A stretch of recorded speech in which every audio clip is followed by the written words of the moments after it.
Oi, oi, oi, sejam bem-vindos para mais um episódio de Conexão Psi. Hoje nós estamos com a Renata Vlana, ela é psicóloga, e com a nossa amiga Fabiana, Karine e a Fabiana. Nós hoje vamos falar sobre o luto antecipado e os cuidados paliativos. Seja bem-vinda, Renata. Obrigada. Fala um pouco da sua especialização, da sua formação, da sua experiência. Eu sou formada na PUC, formei em 93. E mesmo antes de sair da PUC, eu já iniciei curso de psicologia hospitalar.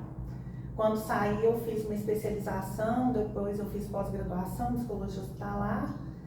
E depois eu tenho especialização em neuropsicologia. Eu trabalho no hospital só agora há 31 anos e trabalho com psicologia clínica desde que formei. Então essa é a minha formação. Sim. Renata, boa tarde, meu nome é Karine e eu gostaria de saber, na sua experiência clínica, em consultório, qual a maior demanda que a senhora recebe dos pacientes? Aqueles que precisam de ajuda para passar pelo luto, ou aqueles que já veem isso como algo possível e aí então te procura para esse cuidado antecipado? Bom, na verdade, assim, eu trabalho mais com isso dentro do hospital, né? Porque assim, no consultório é mais incomum, porque assim, eu tenho consultório dentro do hospital, então, aquilo vem através de um processo, né? Que a pessoa chega doente, aí vê a situação, e acaba que, assim, dentro do hospital que eu trabalho, eu acho que assim, cada um tem sua realidade. Dentro do hospital que eu trabalho, a gente tem um protocolo de cuidados paliativos, e isso é feito de acordo com o que vai acontecendo, com a demanda, até com a aceitação da família e do paciente de ter esse tipo de trabalho, né? E até quando você consegue já levar para o consultório, é até já uma fase mais avançada, vamos assim dizer, né? Porque assim, a gente tenta até assim, dentro da hospital, porque muitas vezes até o paciente nem chega no consultório, né? Então assim, a gente tenta fazer de acordo com cada situação. Mas também tem pacientes que ficam muitos anos no consultório, né? Tem aquele que não chega no consultório, tem aquele que vai para o consultório, mas assim, acaba que toda essa demanda vem mais assim, não daquele paciente que chega do nada no consultório. Eu tenho mais essa experiência dentro do hospital, né? Sim. Aí a pergunta é mais ou menos isso, né? Certo, Fabiana? Pode ser. Doutora Renata, meu nome é Fabiana e eu gostaria de saber, a senhora trabalha muito dentro do hospital, só que a sociedade como um todo, ela não fala muito de finitude, de luto, você sabe que todo mundo sente, mas isso não é exposto. Então eu gostaria de saber, porque tem gente que passa por luto antecipado, não enquanto a pessoa está fazendo somente nos cuidados paliativos ali, mas vê os pais envelhecendo, já vai começando a sofrer. Tem muitas pessoas que vêm aqui e acabam se abrindo porque as pessoas são fechadas para isso. Engraçado que eu tenho uma clínica, eu não sei se é porque eu venho do hospital, eu atendo muito idoso. Aquele idoso que a família traz ele. Sim.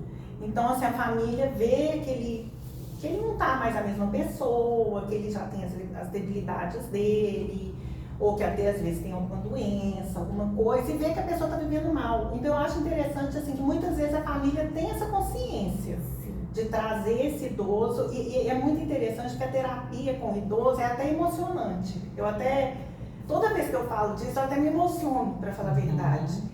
Porque muitas vezes a pessoa fica assim, nossa senhora, porque eu atendo assim, idoso mesmo, de 80, 84, 86, o idoso. E a pessoa às vezes fala assim comigo, nossa senhora, mas o que essa pessoa está fazendo? Fazer terapia com a cidade?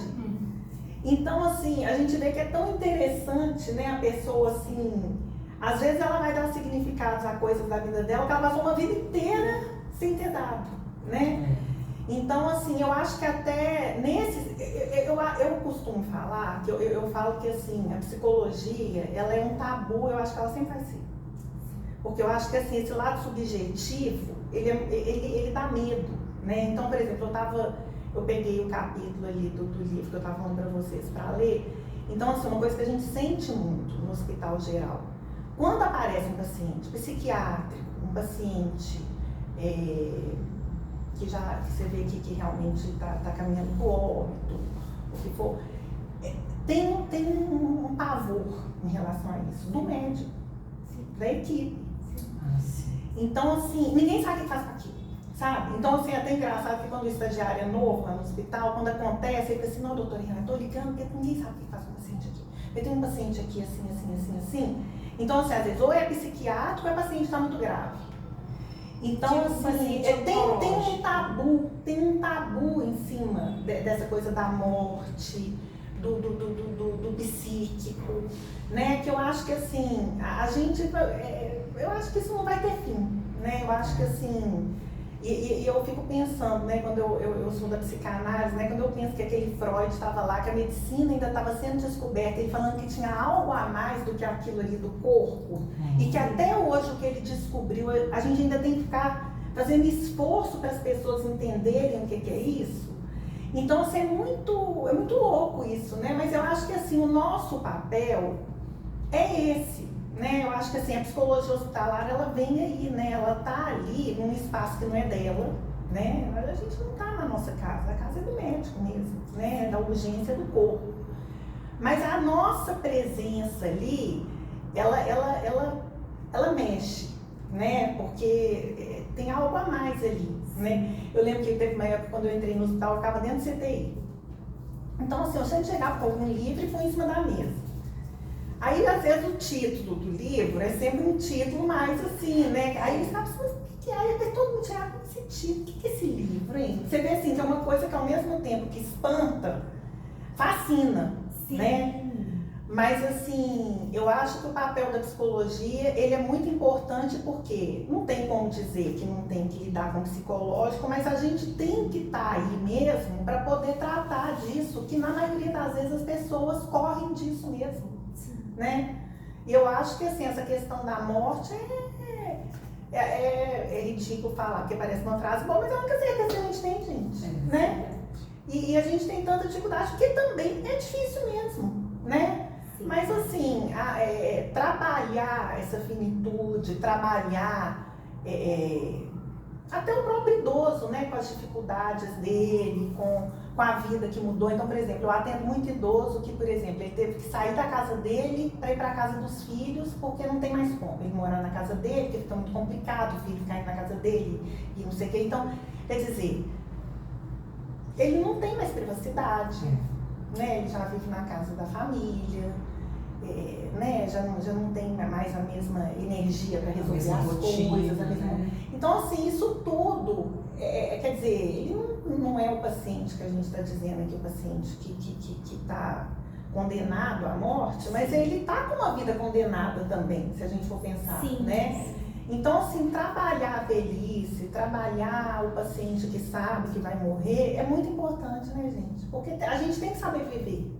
Sim, né? isso E eu falo que a vida é familiares. agora. Ninguém sabe o que vai acontecer daqui a um minuto. Exatamente. Né? A vida é agora. Eu falo que a vida da gente, a gente tem que pensar assim, minha vida é agora. É o que eu estou fazendo aqui agora. Então você tem que fazer valer esse momento aqui, porque daqui, na hora que você abrir essa porta ali, você já não sabe, né? Sim. Então, assim, na verdade, eu falo que, assim, a psicologia hospitalar, pra mim, outro dia eu fiquei emocionada também. Porque outro dia eu estava tendo uma reunião com a Letícia, porque nós entramos no hospital, nós éramos 6, hoje nós somos 2. Aí na última reunião que eu tive com a Letícia, lá que a gente estava pensando no hospital, a gente estava conversando e falando, porque assim, o que eu ganhei com a psicologia hospitalar não tem preço, sabe? Porque ela te ensina tanto a viver, porque viver é saber dar valor à vida, né? Porque na verdade, essa coisa de você saber a finitude, é muito duro, mas a finitude ela tá aí todos os dias, né?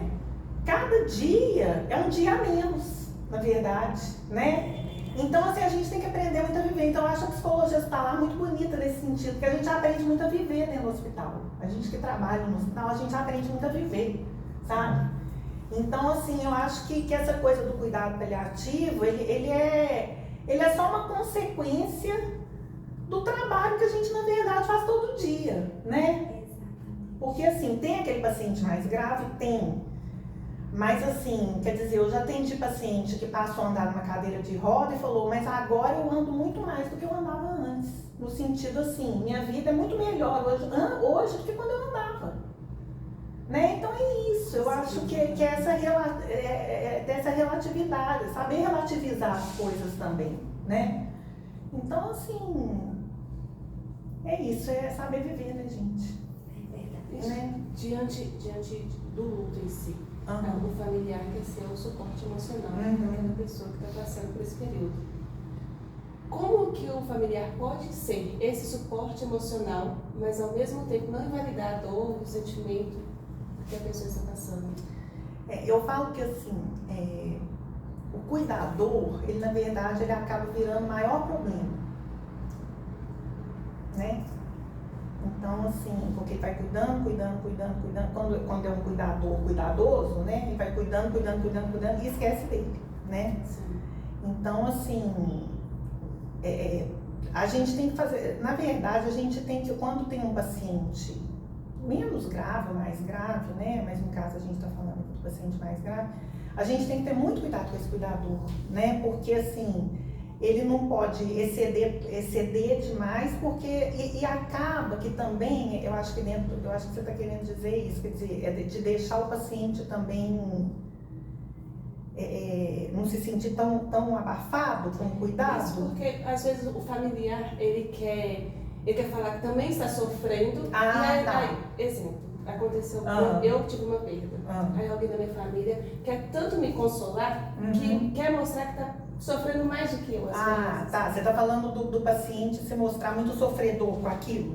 Com a situação do familiar, com a situação ele do paciente? Ele não sabe muito bem lidar com o sofrimento do outro e acaba querendo falar assim, não chora, vai passar, não, Deus que quis levar, essas frases, pensando em nos confortar, porém pode invalidar o nosso sentimento. Você está falando no sentido assim, você já perdeu o paciente, você está falando o familiar que já perdeu o paciente. Isso. Tá, entendi. Diante do luto. Porque eu falo assim, gente, tempo é de cada um, né? Mas assim, é aí que tá, porque na boa intenção, a pessoa acaba fazendo isso mesmo, né? Sim. Não é na má intenção, ela acaba fazendo isso mesmo. Mas assim, o tempo é de cada pessoa mesmo, né? Não tem como a gente dizer, não, mas já passou muito tempo, já passou tanto tempo, você já tinha que ter resolvido isso. Não é assim, né? E a gente tem, agora, eu falo que na vida também tem a hora de ser prático, né? Você pode estar sofrendo, não quer dizer que você não está sofrendo. Mas tem hora que é falar assim, não, mas quer saber, eu estou sofrendo, mas deixa eu fazer aquilo ali. Eu não estou bem, mas deixa eu tentar fazer aquela outra coisa ali, né? Porque senão também não tem como. Mas assim, essa coisa de lidar com outras pessoas quando você está em luto, é muito difícil mesmo, né? Sim. É um trabalho a ser feito. Porque eu falo que a gente tem que lidar com as coisas, com o que é da gente e com o que o outro faz com o que é da gente, né? E que eu falo também, se a gente ficar olhando muito o que o outro tá falando, o que o outro tá pensando, o que o outro tá achando, o que o outro tá dizendo, você não tá nada também não, né? Tem hora que tem que largar tudo pra lá e fazer do seu jeito. Mas assim, na maioria das vezes é na boa intenção mesmo, né? E a pessoa acaba errando. Mas eu achei que você estava falando mais assim no sentido do cuidador com o doente, né? Que está para morrer, né? Porque tem aquele que também abafa muito o paciente, né? Não dá espaço para a pessoa. Porque é engraçado. Tem aquele paciente que quer ouvir a verdade e tem um paciente que não quer ouvir, né? E eu falo que muitas vezes também, quando o paciente pergunta a pergunta difícil, é porque ele está preparado para ouvir. Então, por exemplo, vamos dizer, um paciente está com um caso sem cura.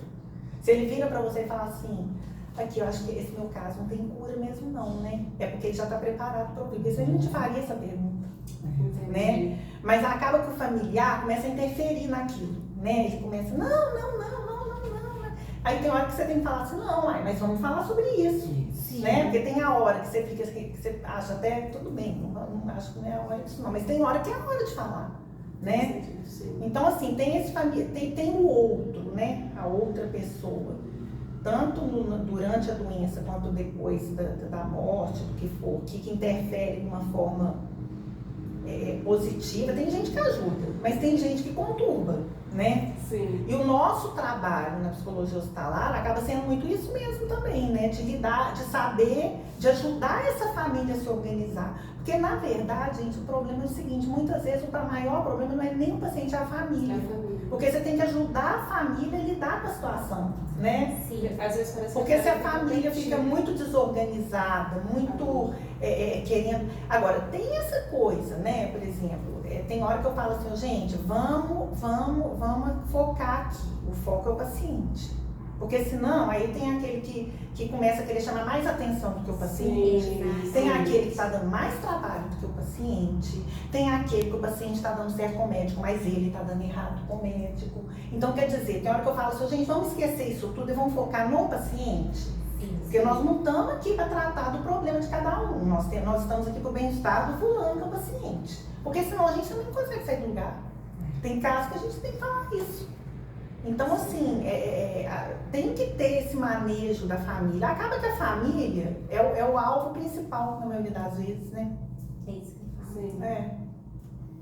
Sim. E sim, e nos dois casos, por exemplo, a senhora que trabalha com psicologia hospitalar, está lá, tem um paciente que você sabe que está, por exemplo, um paciente com oncológico muito grave, já está cheio de metástase, uma coisa que já está caminhando para isso.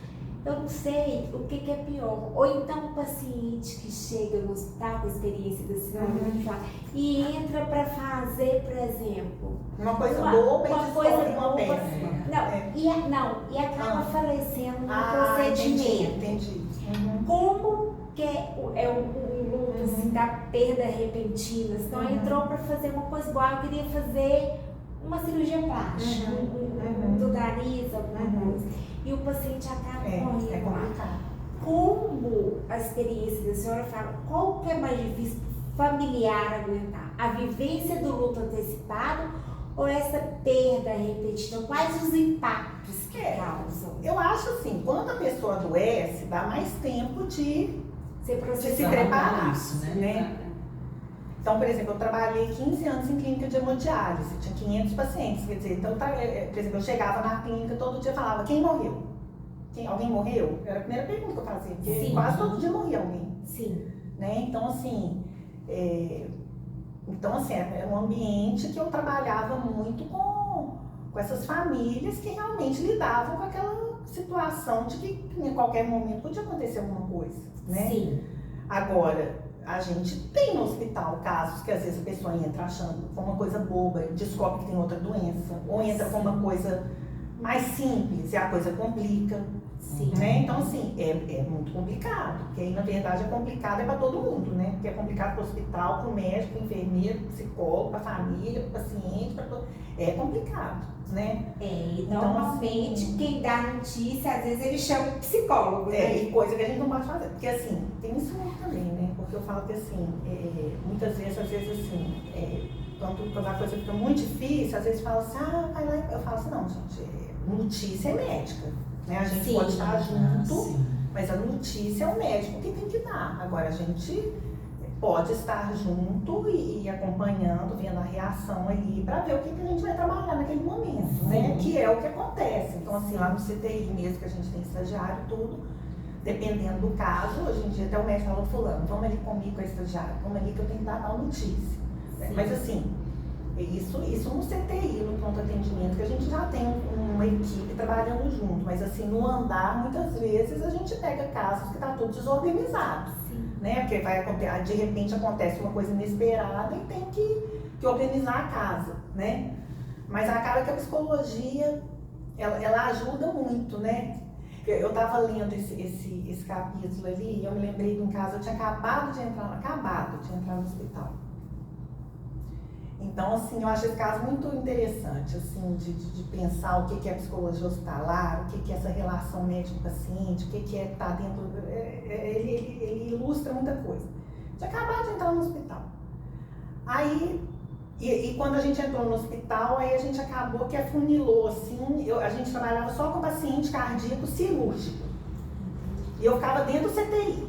E aí eu pegava... Mas isso foi na época, isso foi há 30 anos atrás, que tinha muita cirurgia cardíaca, daquelas que abria mesmo. Porque hoje em dia muita coisa é resolvida, cateterismo, né? Mas não, o povo vinha de fora, de Belo Horizonte, às vezes ficavam 1, 2, 3 meses internado para consertar a saúde para dar conta da cirurgia. Então, quer dizer, então você pegava aquele paciente, lá que ele operava e saía do hospital, já tinha às vezes 5 meses, 6 meses ele atendendo o paciente. Aí entrou um paciente, ele tinha esposa, tinha 2 filhas, as filhas já tinham 6, 10 anos de idade, tinha uma irmã que ia sempre, que até era uma promotora que trabalhava no fórum perto do hospital, um tio que ia sempre. Aí atendia ele preparou para fazer cirurgia, fez a cirurgia, foi para o apartamento, que até era uma enfermaria, que hoje é até minha sala no hospital, hoje é até esse quarto que ele ficou. Aí eu atendendo ele, tudo, atendendo sempre, atendendo a família, atendendo tudo. Aí um dia eu cheguei no CTI, o chefe do CTI virou para mim e falou, "Sô, Renata, você quer ver o coração bater?" Aí eu falei, quero. Eu nem sabia que eu estava respondendo, eu falei, quero. Aí, quando eu chego no CTI, era esse paciente, ele tinha tido uma, que chama de mediastinite, dá uma infecção no mediastino, aí abre. Entendeu? Tipo assim, onde que estava fechado, abre. E não tem como fazer a sutura porque está tudo inflamado. Então ele estava com a parte aqui toda, você via tudo lá dentro, um tanto assim aberto, uma tela por cima. Assim. E era o meu paciente que eu estava atendendo. Tudo aberto. Aí eu falei, nossa Luísa, eu estava atendendo esse paciente, ele falou, ó o coração, não sei o que eu falei. Aí eu ia, né, chegava o pessoal e ele super grave, porque é raríssimo paciente que tem mediastinite salvar. Aí eu fui lá, e nessa época eu estava tão no início da psicologia lá no hospital, que assim, eu ainda não participava assim, porque hoje em dia a gente participa quando vai dar notícia da família, a gente está junto, mas nem tinha ainda esse protocolo, eu estava ainda começando. Aí eu lembro que eu levava a irmã, a esposa, o tio, não sei o que, e ele lá, assim, evoluindo pro óbito, como se diz, né? Aí um dia eu fui levar a irmã, aí ele teve parada cardíaca, aí teve que enfiar a mão lá dentro e massagear o coração, pegando o coração mesmo, a irmã quase desmaiou, aquela confusão. Aí eu vi essa família, aí eu terminava a visita, eles iam pra conversa com o médico. Saía todo mundo animado lá de dentro. Eu falei assim, eu ficava assim, gente, eu não tô entendendo o que é isso, gente. Aí um dia eu virei pro Luiz Ricardo, falei, ô Luiz, será que era o chefe do CTI? Eu falei, será que eu posso entrar junto com você quando essa família for ter notícia? Ele falou, pode. Aí tá, aí vira o Luiz, ó gente, pois é, como eu tô falando com vocês, ele realmente, ele tá evoluindo pro óbito e tal, não sei o quê. Tá, vocês estão entendendo? Estamos. Aí saímos lá de dentro, todo mundo feliz. Aí eu fui e chamei essa irmã, que até era uma pessoa, que isso acho que até a esposa já não estava aguentando mais ir, uma confusão danada. Aí eu fui e chamei essa irmã e falei, aqui, você ouviu o que ele falou? Porque isso acontece muito. Sim. Eu falei assim, mas esse caso assim, eu acho icônico, porque, mas isso é o tempo todo. Porque assim, às vezes quando o estagiário chega pra mim e fala assim, eu falo assim, não. Tudo que falar, você espera, você vê se é isso mesmo, dá um tempo, conversa com o médico, vê se é isso mesmo que falou, que não falou, porque a gente não sabe se espera aí, porque às vezes não conseguiu ouvir o que o médico falou. Aí ela falou assim, eu ouvi, o que ele falou. Eu falei, mas o que ele falou? Que ele está evoluindo. Aí eu falei assim, não, mas ele tá, não, mas você então não ouviu tudo. Aí ela falou assim, porque eu falei assim, não, ele falou que ele está evoluindo para o óbito. Aí nessa hora que ela se deu conta daquilo. E ele realmente faleceu. Eu lembro que um dia eu cheguei lá no hospital, meses depois, aí me falaram assim, tem uma mulher que está ali te esperando. Era essa irmã dele. Ela falou, Renata, eu vim aqui te procurar porque eu sou horrorizada. Eu falei, como é que a gente não conseguia escutar o que o médico falava? A gente só escutava a palavra evoluindo. Então, assim, como que é difícil, né?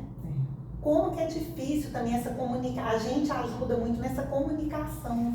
Porque às vezes até é um bloqueio, né? É uma negação, né? Uma dificuldade de ouvir. E a gente da psicologia, esse nosso trabalho, assim, de entender o que um está falando e o que o outro está entendendo, nessa hora do aperto, vamos assim dizer, é muito importante. É imprescindível. Uma vez eu lembro que tinha um médico do hospital que era muito assim, ele era muito falante, muito... Aí eu lembro que um dia eu cheguei no quarto para atender a família. Nossa, nós estamos muito preocupados, não sei. Eu falei, mas o que o médico falou? Ele falou que o meu caso é muito interessante. Mas eles entenderam o interessante como se fosse uma coisa assim de outro mundo, não tinha jeito para aquilo. Entendi. Aí eu procurei o médico, eu falei assim, o que é isso que você falou com... Não, é porque o caso dele... Eu falei, não, mas é uma coisa grave que não tem jeito? Não, é porque é um negócio que é raro de acontecer. Mas não tem nada de grave assim, não.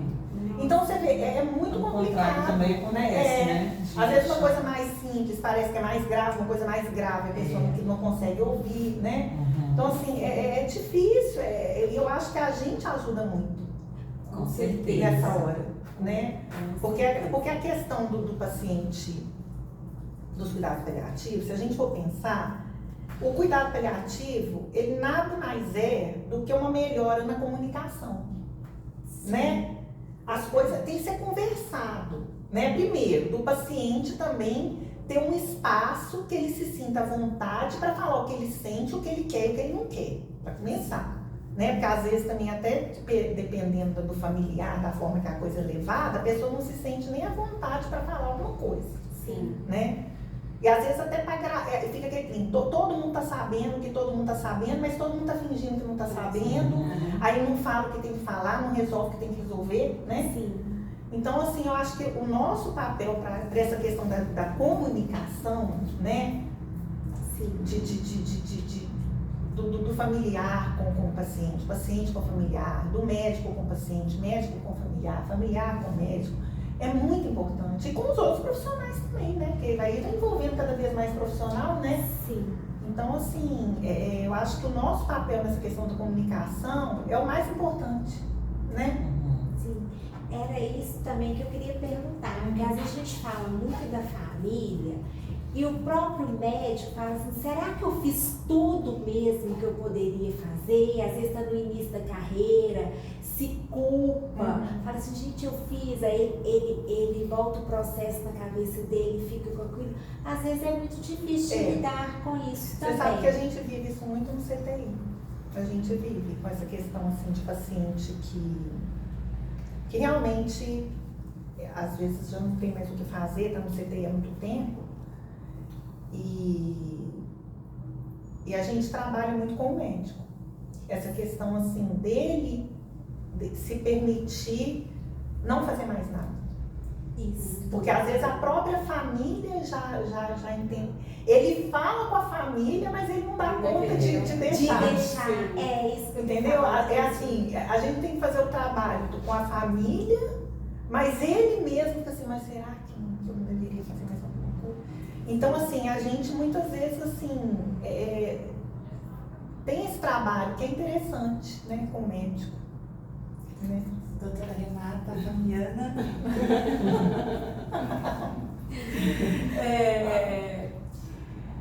Tem uma frase que eu vi assim, eu ouvi que eu achei muito interessante, né? Você quer viver morrendo ou morrer vivendo, né? Então, na sua experiência com os pacientes idosos, essa questão dessa oportunidade também deles terem realmente assim, de serem ouvidos, porque a gente vê, né, como você disse, nossa, a família, mas por que está fazendo com 88 anos, 90 anos, 80 anos uma terapia, né, um trabalho, né, com o psicólogo? E assim, e para você, assim, você já teve algum caso assim de que você se surpreendeu assim com o paciente, de realmente ele ele entender e assim, dar um valor para a todos. vida. E é por isso que é interessante. Porque eles quando ficam, eles produzem muito. É muito interessante. Então, assim, porque eu acho assim, que já tem uma maturidade, né? Sim. Já tem uma maturidade. Então, a pessoa às vezes passou uma vida inteira sem trabalhar alguma coisa, ela tendo aquela oportunidade, aquela maturidade, ela faz um bom uso, né? E ela tá vindo porque quer, né? Porque ninguém vai conseguir trazer um idoso aqui que não queira vir, né? Sim. Então, assim, é muito interessante porque funciona muito. E acaba, né, gente, que eu falo que, assim, família é um problema, né? Família é um caldeirão de problema. Eu sempre indico muito um livro que eu falo que, até já falei com a Fabi, né, dele. Ele é ótimo. O Arroz de Palma. Que eu falo que a introdução desse livro, ele chama assim, Família é prato difícil de preparar. Então, assim, gente, família é uma coisa muito complicada mesmo. E dentro do hospital, porque o hospital, o ambiente hospitalar, a doença, a morte, o hospital, o cuidado paliativo, o que for, ele é um catalisador, né? Ele catalisa tudo que já estava ali, catalisa tudo. Então, assim, tudo aparece, assim, de uma forma muito evidente, né? E essa coisa assim da família é o que muitas vezes prevalece ali, né? Da dificuldade, porque começa a aparecer as relações, né? Porque é aquele indivíduo no meio de outras pessoas familiares, né? Então, assim, a gente tem um papel muito importante nisso, né? A psicologia hospitalar como um todo e, assim, vamos dizer, em último grau, no cuidado paliativo, mas, assim, acaba que tem que ter mesmo um ambiente, um espaço para tratar das questões que aparecem com a doença, com a morte, com o hospital, com etc e tal, com o tratamento, né? Porque, por exemplo, hemodiálise. Um paciente vai 3 vezes por semana numa clínica. Então, assim, ele vai 3 vezes por semana, muitas vezes como familiar. Então, quer dizer, você tem que lidar com o familiar e com o paciente, né? Então, assim, e muita coisa aparece, né? Até o paciente que opta também por continuar o tratamento em casa, quando já está, né, tem que e aí depende de uma pessoa, É. né? Porque tem que ter as pessoas que sabem manipular aquilo ali para ajudar se precisar. Né? Então, assim, essa comunicação da família, e acaba que assim, você pega uma pessoa mais velha, que eu falo que assim, as coisas assim, os problemas só vão aumentando. Se a gente for problemas, eu tô falando assim, as situações só vão aumentando ao longo da vida. Então, quando você pega um idoso, já tem um tanto de coisa que aconteceu naquela família, né? E que daí a pouco chega aquela pessoa com a questão de saúde, ou até com uma morte evidente aí vindo pelo caminho, e você tendo que lidar com aquela pessoa, com a questão de saúde e com a família que vem junto, né? A família tá sempre ali, né? E a família, assim, ela que existe e ela que não existe. Porque tem hora que a família não existe. Tem hora que tem 10 filhos e não vai nenhum, tem hora que tem um que é adotado, que é o que vai. É o que vai. Então, assim, é assim, porque também tem a família que não vai. Aí a família que não vai é um problema também. Porque aí você tem que ter um responsável, você tem que ter uma pessoa que... Aí o que vai é brigado com o filho que não vai. E aí, então assim, é muita coisa que acontece que não é fácil, né, gente? Não é fácil pra gente lidar. E aí volta naquilo, porque o foco é o paciente. Né? A gente tem que priorizar o paciente ali, porque como é que você... Aí já começa assim, não, porque aí... Então será que você conversa com meu irmão pra mim? Porque meu irmão, não, isso aí vocês vão resolver lá. Vamos ver o que a gente tem que resolver aqui do paciente. Porque senão também vira uma novela, né? Se dentro do hospital já é uma demanda grande. Já, nossa. Se deixar... Se não der uma funilada no assunto, também não chega em lugar nenhum, né? E tem uma frequência de você ir lá visitar esses pacientes internados, assim, nessa situação? A A gente tem estagiário, né, hoje em dia, assim, que a gente hoje em dia, assim, eu atendo os casos mais quando eles já estão, assim, que eles são afunilados já para o consultório, né, mas eu tenho um estagiário que fica no CTI e no pronto atendimento, né, todos os dias, e que a gente supervisiona esses casos todos, né. Então, assim, é isso todo dia, toda hora, né. Essa psicologia hospitalar é bem pesada, né? Mas a psicologia hospitalar, ela é muito interessante, né? Porque ela não é aquela coisa assim, você está dentro de uma sala, não. Você tem que resolver ali na hora, em pé, no meio da confusão. Não tem nem lugar para conversar, mas você vai ter que achar um cantinho. Né? Então, assim, mas te deixa muito apto, assim, para muita coisa, sim, né? Porque você tem que se virar nos 30, né? É verdade. Então é muito interessante, né? É muito fascinante a psicologia hospitalar. É difícil, mas é fascinante, né? É muito interessante saber disso. E eu queria perguntar para a senhora agora uma curiosidade. Quando o paciente é médico e o outro médico fala assim, não, tá tudo bem, tá tudo jóia. Só que aí a família se tranquiliza com coisa. Aí na hora que o outro, que é paciente médico, vira e começa a acontecer. Não, mas eu sei que isso não é assim, pode acontecer sim. O paciente médico, ele tende a ser mais difícil, né? E ele tende a ser mais resistente, né? Sim. É engraçado, né? Porque o médico, né, a gente tem que pensar, ele foi feito para curar, ele foi feito para zelar pela vida, ele foi feito até para não falhar, né, ele não quer falhar, né? Sim. Então, assim, e ele acaba sendo visto assim, como aquele, a gente nunca pensa que o médico pode adoecer, né? É verdade. Tem até essa coisa, né? Tem essa coisa meio louca. Você sabe que aconteceu um negócio tão engraçado comigo ultimamente, me pediram para eu ir fazer colonoscopia, esses exames de rotina, né? Aí eu fui no médico, aí eu não conseguia. Aí você faz a consulta, ele manda você fazer aqueles exames para fazer, né? Fazer aquele pré, não sei o que e tal. E depois eu não conseguia marcar com o médico de jeito nenhum. Cara, gente, todo mundo falando que eu tinha que ir nele, que ele era muito bom, não sei.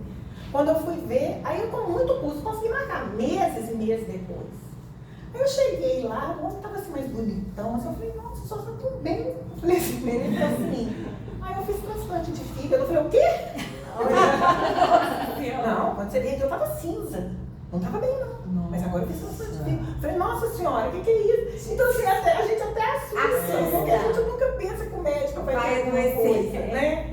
Eu lembro que eu ficava assim, gente, mas que coisa que esse médico não marca. E assim, você vê, a secretária podia ter falado, ele tá com um problema de saúde, mas você vê, tem até uma coisa assim, de não dizer velada, né? De não falar, porque você vê, o homem tá fazendo transplante de fígado, né? E ninguém falou nada. Eu assim, achando uma coisa ruim dele, né? Eu assim, gente, que esse médico a gente julga, né? Não, ele está com está com uma questão, não sei o que. Eu falei assim, gente do céu, o que é isso? E todo mundo assim, não, mas você vai nele, que ele pode. Eu falei, vou esperar, né? Eu não tô com pressa. Mas o homem tava outro. Eu falei, o que aconteceu? Eu fiz transplante de fígado. Eu falei, o que é isso? Então assim, a gente até esquece que o médico é doente. Agora você imagina, se a gente esquece, imagina ele. Né? Porque ele é colocado num pedestal o tempo inteiro. Verdade. Né? A gente tem um médico como... Gente, eu falo assim, né? Eu acho que a medicina, ela tá numa crise, né? Tem muita faculdade, muita gente, muita gente formando só para falar que é médico, ou para ganhar dinheiro, coisa que antigamente ganhava com um plantão, hoje em dia tem que fazer 10 e não lembra disso. Então, ok. Então, assim, eu penso assim, gente, esse trem de ser médico é uma coisa muito séria. Porque realmente, eu falo assim, quando você pega um médico bom, é tão bom. Nossa, né? É tão bom. Agora, quando você pega um médico ruim, meu Deus do céu. Tem paciente que chega pra mim e fala que, olha, não volta mais nesse médico. Não, porque às vezes eu tenho noção, né? Eu tô no hospital, tem 30... Você tem noção de umas coisas, você fala assim, não. Ou então, assim, quando assim, às vezes até o médico é bom. Tem isso também. Às vezes o médico é bom. mas a pessoa não simpatizou. Eu falo assim, não, então não precisa de voltar. Você só volta, a gente só vai em médico que a gente tenha empatia com ele. Ele é muito bom, mas se você não gostou, não volta. Né? Porque o médico é uma coisa muito boa, você ter um médico, né? Que é muito importante, uai, né? é verdade, dá uma segurança. E até lembrando, né, porque hoje em dia tem essa medicina, né, dos cuidados paliativos, mas tem a medicina preventiva, né, porque a medicina hoje em dia também, ela tá ampliando para os dois lados, né? Sim. Porque ela tem o lado do cuidar da morte até no pós-morte, como tem o antes, né, antes das coisas acontecerem. Então, assim, é muito bom, eu falo com todos os meus pacientes, você tem um médico? Você tem um clínico geral? Você tem uma ginecologista? Né? Você tem... Porque tem que ter, gente. Né? Você vê, antigamente era o padre, o médico, o professor, né? Sim. Era o médico da família. O médico né? da Aquela família. pessoa. Então, assim, e foi muito tirado do médico esse lugar. Né? Eu vivi muito isso, eu vi isso acontecer. Porque com essa coisa do convênio, da dificuldade financeira das pessoas, a pessoa, muitas vezes, ela nem pode escolher o médico que ela queria. Ela vai naquele que o convênio cobre. Ela vai... Então foi tirado do médico muito esse poder, né? Esse poder de ser o maioral, né? E que é bacana, né? É muito bom você ter um médico que você gosta, que você confia. Mas a medicina, eu acho que ela perdeu muito nos últimos anos, tanto porque tem muito profissional duvidoso, como também ele acaba sendo desvalorizado por essa questão do convênio, né, da falta de dinheiro, que às vezes a pessoa assim, até gostaria de ir, mas é um médico que ela não consegue mais pagar, né? Sim, você Então, vê muitos médicos também que não colocam em primeiro lugar, acho que é a relação médico-paciente. Acha que você está tratando de um objeto. Pode falar, Eu quero voltar um pouco na questão da culpa. Porque quando eu tenho o paciente, ele vem a falecer, o familiar, como que o familiar pode ajudar, auxiliar o familiar a essa questão da culpa de estar vivo e pode ser como se foi? Como que você faz para trabalhar isso? Bem complicado. Não, eu acho assim, é uma coisa que acontece, né? Ninguém queria que um ente querido tivesse ido, né? Mas assim, e às vezes, né, por exemplo, você vê, eu atendi uma paciente há um tempo atrás, atendi ela há muito tempo, depois de um tempo eu não atendo ela. Ela era enfermeira, muito assim, uma vida difícil, não tinha muito dinheiro e tudo. E aí a mãe dela ficou internada no hospital, que não era um hospital que ela trabalhava. E quando ela ia visitar a mãe, ela via muita coisa que podia ter sido feita diferente. Mas ela não tinha condição financeira, não tinha como tirar a mãe daquele hospital. E você vê, a pessoa tem noção, porque tem hora até que é uma culpa até indevida, né? Uma coisa assim, que às vezes a pessoa pensa assim, nossa, eu podia ter feito, nem podia, né? Foi feito tudo que podia ter feito. Mas tem hora que a pessoa até vê que tem alguma coisa ali, mas que ela não tem como. Ela não tem como tirar a mãe daquele hospital, ela vê que podia ter sido feito diferente, até porque ela tinha noção das coisas e não foi feito diferente. Então, assim, é difícil, né? É difícil, porque aí a pessoa... Porque quando fica a culpa, ela tem que dar conta do luto pela morte, ela ainda tem que dar conta da culpa. Sim. Então, são duas coisas, né? E às vezes a pessoa pode sentir culpa de não sentir culpa. Ainda tem isso, né? Porque ver o outro muito apavorado, porque assim, gente, tem alguma coisa errada comigo, porque eu não tô assim quando você tá, né? Então, assim, mas eu acho que assim, é um trabalho que é de cada um, né? Eu acho que se a pessoa se dispõe a fazer terapia, ela vai ter um espaço para falar disso, para trabalhar isso. Porque eu até assim, eu acho que se você tá bem intencionado, de verdade, eu costumo falar que o e se não existe. A não ser uma pessoa que você vê que estava mal intencionada, que aí realmente, se tivesse feito outra coisa, aí teria dado outra coisa. Okay. Mas eu costumo falar assim, que o e se não existe, gente. Você vê, você está numa situação, você está bem intencionado, você tem 3 opções, você optou por uma, é porque naquele momento você achou que é aquilo. Sim. Aí lá na frente, mas e se eu tivesse escolhido tal médico, tal procedimento? Não existe isso. Né? Então cima desse e se não existe. Eu costumo falar muito isso. Eu falo, gente, e se não existe. A não ser que seja uma coisa que você vê que realmente teve uma má fé, teve uma falta de cuidado, uma pessoa que não. Né, Geralmente não acontece. Pode. Olha, acontece de tudo. A verdade, né? Acontece de tudo, mas a maioria das vezes a gente quer crer que não, né? Mas assim, gente, e às vezes até acontece de tudo, gente, às vezes não é por mal, né? Eu lembro uma vez eu tava no CTI, e tinha um paciente que eu não lembro o que era, que ele não podia comer. Tava dias, não podia comer, não podia comer. Vai ver que ele tava tendo até alimentação artificial, uma coisa, eu não lembro mais não.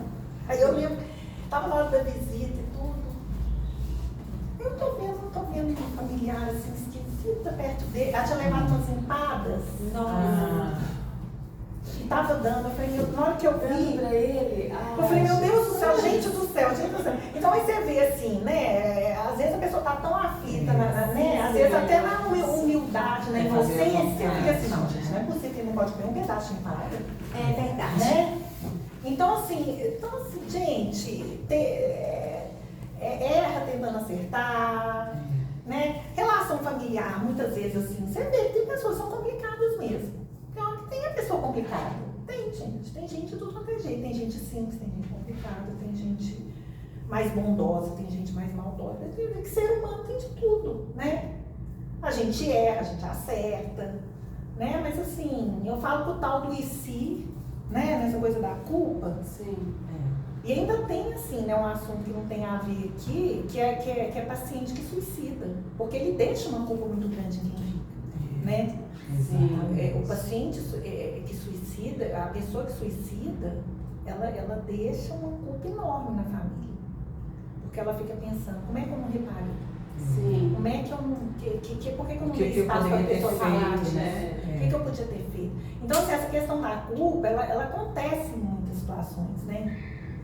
Mas é isso, né? Eu acho que assim, na maioria dos casos não é culpa de ninguém, né? Mas a gente, na boa vontade, a gente acaba também dentro da boa vontade incluindo a culpa, né? Mas é um trabalho a ser feito de cada um, né? É um trabalho a ser feito, né? Que aí volta naquilo que a gente falou, cada um tem seu tempo, né? Cada um tem seu tempo para trabalhar as questões, né? Entender que não teria. Uai. Acho que até mesmo a questão de. A culpa também é algo a se segurar. Porque a pessoa se foi. E aí eu tenho o luto e eu tenho a culpa. Quando o luto, de certa maneira, vai passando os anos, você vai conseguindo elaborar isso melhor, a culpa ainda é uma coisa que você consegue segurar mais forte. Porque quando você tira a culpa, fica. O que vai sobrar? O que eu vou ter ainda? Além do sentimento do luto. Parece que é uma certa necessidade de colocar, não, eu estou lembrando de você, estou lembrando de você. Isso aí é uma coisa interessante, porque às vezes o luto ele fica difícil porque fica parecendo que deixar de pensar em alguma coisa relativa àquele paciente é deixar ele para lá, é esquecer dele. E não é, né? Sim. Eu falo que a gente tem que sair desse momento para passar a celebrar a pessoa, né? Porque a pessoa que se foi, ela tem que ser celebrada, ela tem que ser lembrada, ela tem que ser, né? Eu acho que tem até que sair dessa coisa, né? Da doença, do que passou, de hospital, de tristeza, de não sei o que, para pensar em outras coisas, em coisas mais positivas, né? Sim. Porque eu acho que a pessoa que se foi, eu falo que muitas vezes a pessoa que se foi, muitas vezes ela até se torna mais presente do que a que tá. Sim. Porque a que tá, você não tá pensando nela, porque ela tá lá, ó. Mas a que se foi, você tá sempre pensando, você tá sempre lembrando, você pega um livro, você lembra, você toma um suco, você lembra, você...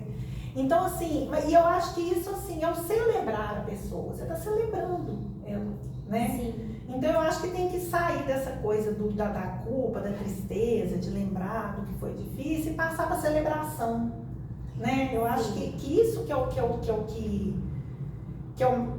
o bacana, se a gente for pensar, né?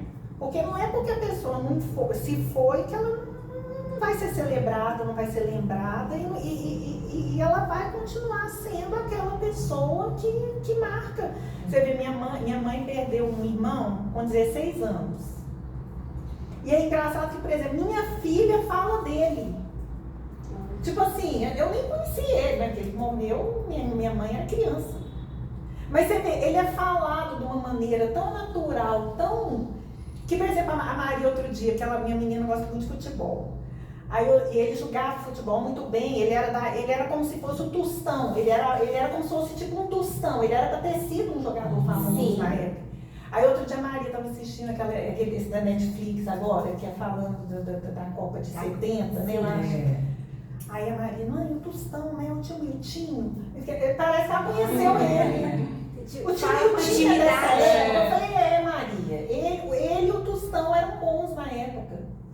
Então, assim, você vê, ele é celebrado de uma certa forma, né? Até hoje.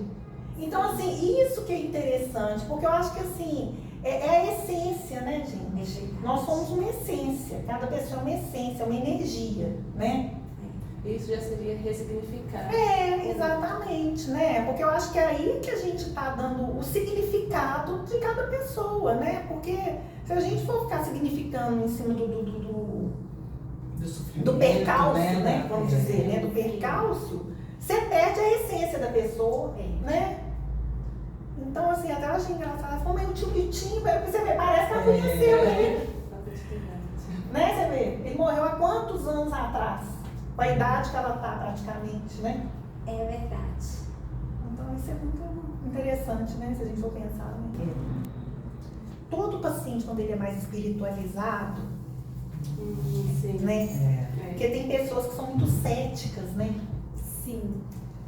Agora, tem uma coisa também. Às vezes você pega uma pessoa muito cética, mas se você consegue dar uma virada nela, é interessante também. Nossa. Ela tem um resultado muito bom, né?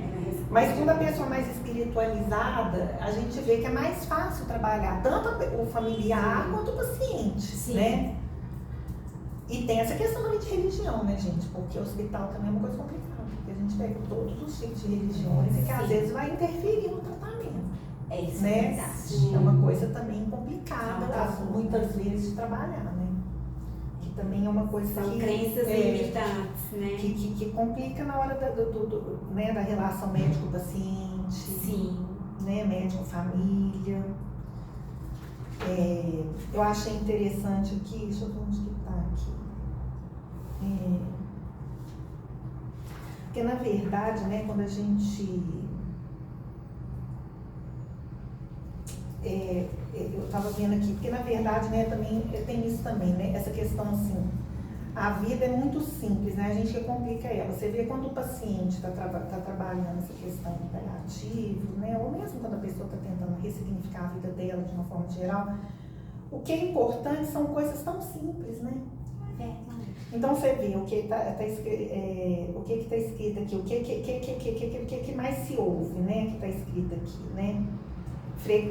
Ordem de frequência de desejo, estar limpo, eleger alguém que decida pelo paciente, estar em uma equipe com que se sinta confortável, saber o que esperar da sua condição de saúde, ter alguém que o ouça, manter dignidade, acreditar no médico, estar com situação financeira organizada, não ter dor, manter o senso de humor, dizer adeus a pessoas importantes, não ter dispneia, não ter ansiedade, ter um médico com quem possa falar dos medos, ter um médico que o veja como um todo. Você vê, é o que importa. É verdade.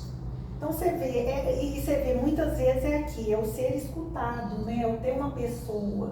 Sim. Então quando a gente pensa na medicina, né? A medicina, essa coisa, porque a clínica, quando a gente pensa em clínica, é se inclinar, né?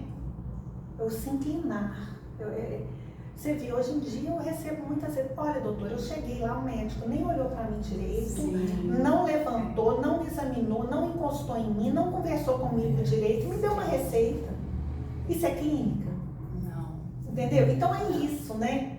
Porque eu acho que acaba que assim, né? A gente vai falando de cuidado paliativo, mas é o que vale pro tempo inteiro, né? Sim. Não é só na finitude, né? Não, eu acho que os cuidados é desde o início mesmo, né?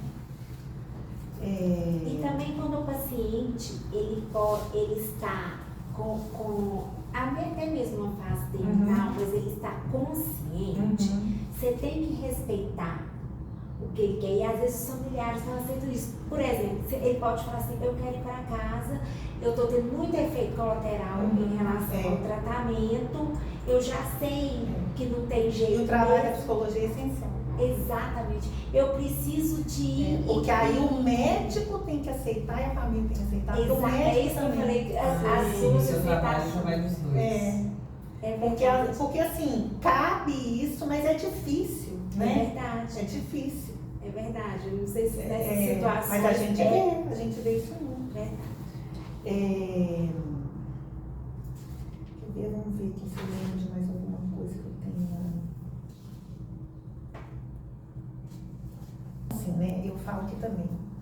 O idoso, o doente, o paciente grave, né? Tem que saber muito, porque eu achei interessante isso que fala aqui, eu achei isso muito interessante, porque muitas vezes o paciente grave, essa questão do emocional, ela fica meio complicada de ser detectada. Porque às vezes o paciente está muito fraco, ou está muito debilitado,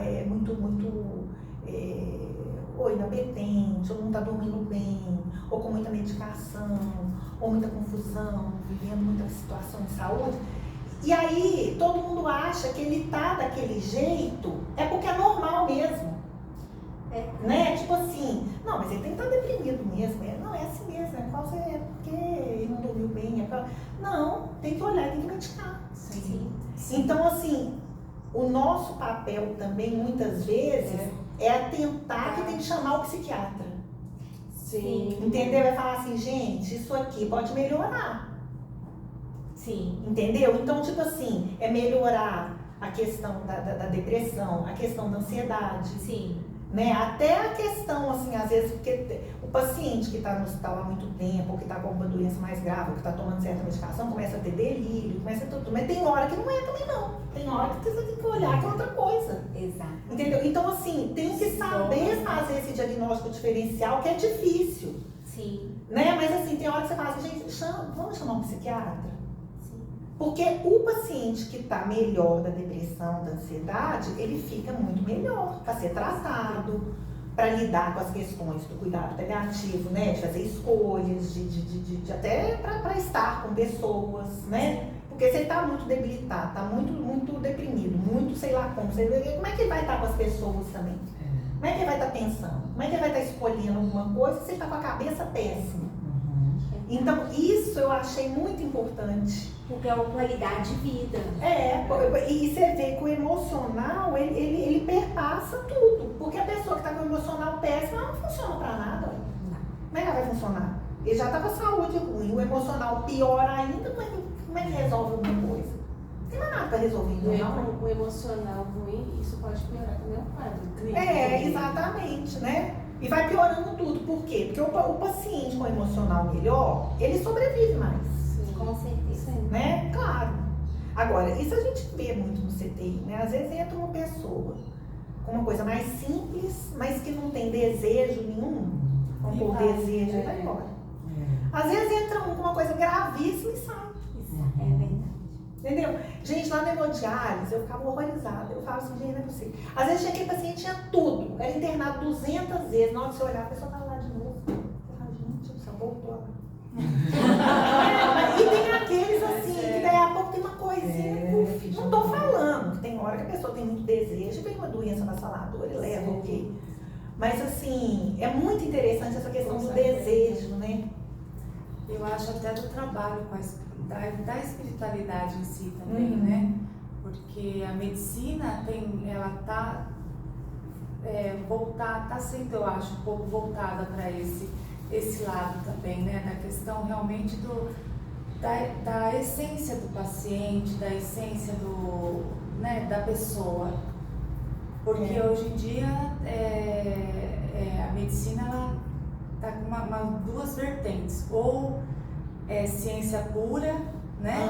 Ou tem agora essa vertente de que estão trabalhando também como que o bem-estar, como que tá tendo esse movimento, né? Uma espiritualidade mais né? elevada, como a pessoa faz um diferencial muito grande. Graças a Deus, né? É verdade. Mas aí Precisa também é mais, perigoso, né? Não, porque tem hora que aí a pessoa fica muito envolvida com uma coisa extracurricular, vamos assim dizer, e não faz o que tem que fazer da parte, né? Porque tem hora que você tem que falar assim, não, tá ótimo isso que você tá fazendo, mas você foi no médico. Mas você tomou um remédio. Com certeza. Né? Que É um trabalho junto, né? porque tem esse perigo também. Tem também. Porque também tem muitas pessoas que acreditam que não precisa ir no médico porque Deus vai me curar. Sim, é a fé, mas é a fé mais médico, a fé mais tratamento, só a fé. Outra coisa que eu acho interessante aqui também, falando, eu vou te emprestar, e aí você lê até grifei, que depois você olha, porque esse livro era às vezes em tratar o paciente que já tem uma demência, que já tem uma questão psiquiátrica. É muito complicado também. Porque uma coisa é você pegar uma pessoa que não tem uma questão mental, né? Mas você já pegar o paciente com aquela questão é complicado. É mais complicado ainda, né? Nos cuidados paliativos, Sim. né? É uma questão assim, fica mais difícil ainda você extrair o que você pode trabalhar para o bem daquele paciente, né? Porque ele fica muito embolado na questão mental, né? Sim. Então, assim, eu achei interessante eles terem tocado nisso aqui, ó. Cuidados paliativos em pacientes com doença mental crônica. Verdade. Né? E aqui eu lembrei também um caso que foi interessante, que eu lembrei isso aqui também, né? A questão da sedação terminal, né? Do paciente que escolhe dessa sedação terminal. Sim. Foi outro caso que eu vi, porque eu falo que é assim, né? A gente pega os casos mais icônicos quando você começa. Eu falo dos casos. Gente, eu adoro. Gente, não, mas é tudo. Eu lembro que quando eu fui fazer estágio com criança, a primeira eu fazia com uma colega minha que era muito engraçada, a Kátia. Eu não podia nem olhar pra cara dela na sala de aula, que eu já começava a rir. E ela era minha doutora. Aí nós começamos naquele posto lá do Padre Eustáquio, a gente fazia triagem de criança. Gente, aí nós pegamos, primeiro dia, eu lembro que tinha a mesa, assim, era aquelas mesas assim, de madeira, fechadas, assim, só tem lugar pra você. O menino enfiou lá dentro, tipo assim, hoje eu saberia lidar com ele. O menino enfiou lá dentro e não saía de jeito nenhum e ficou lá dentro, assim, lá dentro do cantinho. E eu ainda por cima olhava pra Kátia, eu não sabia se eu ria, se eu sei o que eu fazia com o menino, se eu deixava o menino lá, se eu tirava o menino. Quer dizer, uns trem que nunca mais aconteceu. Depois fui atender na clínica da PUC. Primeiro paciente que sentou na minha frente. Primeiro. Aí eu, pois não, qual é o seu problema? Ele virou pra mim e falou assim, olha, doutora, eu tô falando isso. Eu falei assim, pois não, o quê? Não, porque eu sou o Fábio Júnior e ninguém acredita. Primeiro. Sorte de iniciante. Primeiro. Eu falei, minha santa coisa. Ele falou assim, não, porque eu sou CD, ninguém acredita e tal. Quer dizer, pessoa completamente, né? Aí eu já tive que mandar ele para o hospital psiquiátrico. Não tem nem... Mas aqui, aí esse caso, foi até bonito esse caso que eu atendi. Eu lembro que isso foi quando eu comecei, né? Aí chegou um paciente que descobriu que ele estava com AIDS. E ele estava assim, ele piorou e estava para morrer mesmo, não ia ter jeito. Aí eu lembro que ele não tinha até muita condição não, e ele tinha uma namorada, que era uma mulher muito bacana e tal. Ele devia ter uns, não sei, ele devia ter uns 30. Eu devia ter uns 25 e ele devia ter uns 35. E a namorada dele era assim, parecia que era um pouquinho mais velha que ele, assim. Uma mulher muito legal e tal. Aí ela falou que não, que ela queria pagar a psicologia para ele. Eu comecei a atender ele, eu atendi, eu lá todo dia atendi. E aí ele era muito interessante, a gente conversava, mas ele assim, péssimo. Aí eu lembro que eu atendi, aí resolveram fazer essa sedação terminal dele. Aí chegou o dia da sedação e tal, aí na hora que eu cheguei, aí eu sabia o horário, na hora que eu cheguei estava o quarto lotado de gente, né? Tanta gente e tal, não sei o que, gente lá fora, gente lá, mas lotado mesmo, assim, não tinha nem lugar pra andar. Aí eu cheguei perto dele, falei, oi e tal, não sei o que e tal. Aí ele já devia estar conversando com as pessoas já antes e tudo e tal. Aí chegou um certo momento que o médico falou assim, gente, então agora eu queria pedir licença e tal, né? Pra fazer a sedação, tudo e tal. Aí todo mundo foi saindo. Até a namorada, todo mundo saindo, e aí eu deixei pra eu ser a última, assim, né? Esperando o povo sair. Aí na hora que eu tava saindo, ele falou assim, não, doutora, você não. Você vai ficar comigo. Aí eu falei assim, então tá, aí eu fico. Aí eu fiquei de mão dada com ele e tal, né? E depois eu tive um sonho tão bonito com ele. Eu não sei se eu te contei isso, foi pra você que eu contei isso há pouco tempo, acho que não foi não.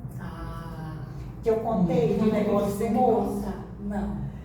Desse rapaz. Aí depois de um tempo, e eu lembro que assim, eu sou católica, mas eu tenho muitas coisas que aconteceram, assim, ligadas ao espiritismo e tudo na minha vida, e eu sempre, assim, fui ligada a isso de alguma forma. Mas assim, foi numa época que eu ainda não tinha muito, assim, ligação igual tem hoje, não.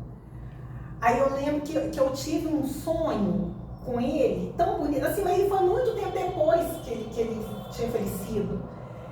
Eu lembro que eu só. E é igualzinho esses filmes que a gente vê, quando a gente vê aqueles filmes que tem aqui, todo mundo vestido de branco, aquele negócio, aqueles campos.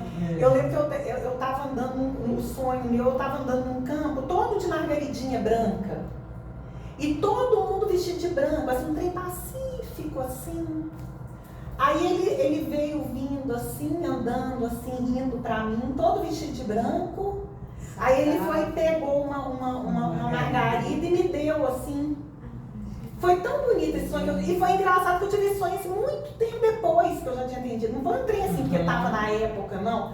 Aí eu lembro que depois eu fui assistir esses filmes que tem de Chico Xavier, não sei o que, eu falei, gente, é o que eu sonhei. A cena, era a cena. E é porque na época eu não era muito ligada nisso. Sim.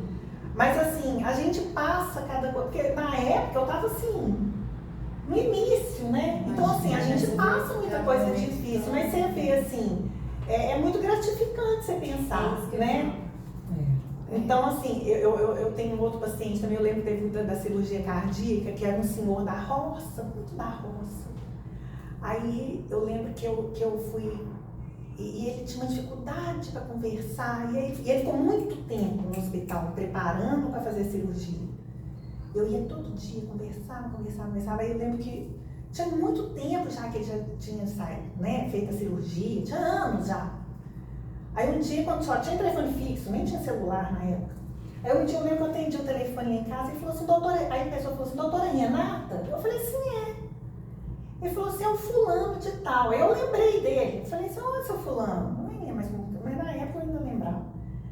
Ele falou, doutora, eu fiz de tudo para achar esse seu telefone. Tem muito tempo que eu tava tentando achar seu telefone. Eu falei assim, pois não, o que foi? Ele falou assim, não, porque eu queria agradecer a senhora, que a senhora me ensinou a conversar. Ah, gente. E ele tinha uma esposa, que a esposa era cega.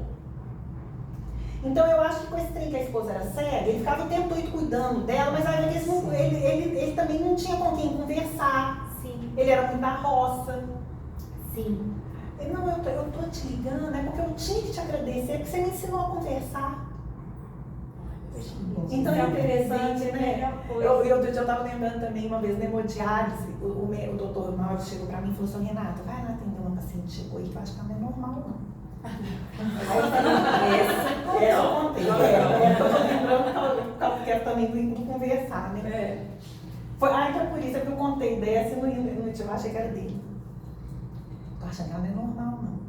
Aí eu falei assim, aí eu cheguei uma moça assim, bem assim, da roça mesmo. Ela morava numa casa no meio do mato, com 3 meninos e o marido ficava trabalhando nas roças lá, custava voltar pra casa, não tinha luz, nem nada, que tem. Então, ela tava igual um bichinho do mato mesmo, com medo. Foi parar numa clínica de hemodiálise, a coitada. Com 3 meninos pequenos, menino lá, que a confusão. Uma menina assim, de uns 9, um dos 7, um dos 4, assim, 5, assim. Aí eu falei assim, não, doutor Mário, ela é normal, mas é porque ela estava assustada, ela morava numa casa no meio do mato, nem luz tinha. Aí, tá, e ela veio com um abrigo, aquelas confusão, né? Aí eu atendi ela toda semana, e conversava com ela, às vezes eu chamava os meninos, assim, porque às vezes os meninos também, porque às vezes não tinha onde enfiar os meninos, tava os meninos lá. Aí eu chamava os meninos também, e a gente ficava conversando e tudo. Aí um dia eu lembro que a menina mais velha chegou com um papelzinho todo dobradinho, eu acho que até tem esse papel lá em casa guardadinho. Aí chegou um papel todo dobradinho, aí ela me deu assim. Aí eu falei, só pra você. Aí na hora que eu abri, ela escreveu assim, eu estou escrevendo porque eu queria agradecer, porque você ensinou minha mãe a conversar. Ai, gente. Olha que gracinha. Mas assim, você vê, né, como é que é importante essa coisa da comunicação. Eu acho que é a comunicação. É tudo. Agora, eu achei interessante, a senhora falou sobre a sedação terminal, né? Eu nunca tinha ouvido falar. Isso é mais ou menos parecido com a eutanásia? O paciente é uma coisa assim, que já vê com o paciente. Não, mas aí assim, já é uma coisa que já vê com o paciente, já tá mesmo assim, no fim do fim. Então, assim, é uma coisa mais assim, não é que é para ele dormir, vamos dizer. É como se fosse uma sedação, você ceda um paciente para fazer um procedimento, só que você sabe que do jeito que ele tá, daquela sedação ele não volta. Mas precisa tipo de isso. autorização, assim, da família? Tem toda uma conversa com a família, com o próprio paciente, né? Mas isso assim, é aquele paciente que tá mesmo no terminal mesmo, né? E que às vezes ele tá sofrendo demais, muita dor, muita coisa. E que realmente aquilo ali não... Porque muitas vezes nem ceda o paciente, porque sabe que ele não vai aguentar a sedação, né? Porque às vezes você ceda, às vezes até por causa de dor e tudo, às vezes ceda. Mas tem paciente que você sabe que se você cedar, ele vai. Né? Então, como ele estava muito debilitado, passando mal demais, então acaba que ceda, mas sabe que ele não vai voltar. Né? Então, assim, não é tipo uma eutanásia. Não é diferente também do coma induzido. É diferente disso. Não, é outra coisa. É como se fosse assim, é pra sedar, né? Pra pessoa ter um conforto. É pra dar um conforto. É, pra pessoa ter um conforto no sentido dor. Porque o coma, você medica pra poder fazer certos procedimentos naquele momento ali, né? Você deixa a pessoa em stand-by pra você fazer procedimentos, vamos dizer, né? Mas no caso é mais assim, é com um conforto, né? Sim, pra ele dormir. Porque assim, muitas vezes você dá um conforto pro paciente, mas tem hora que o paciente nem aguenta mais o conforto, né? Porque tem isso.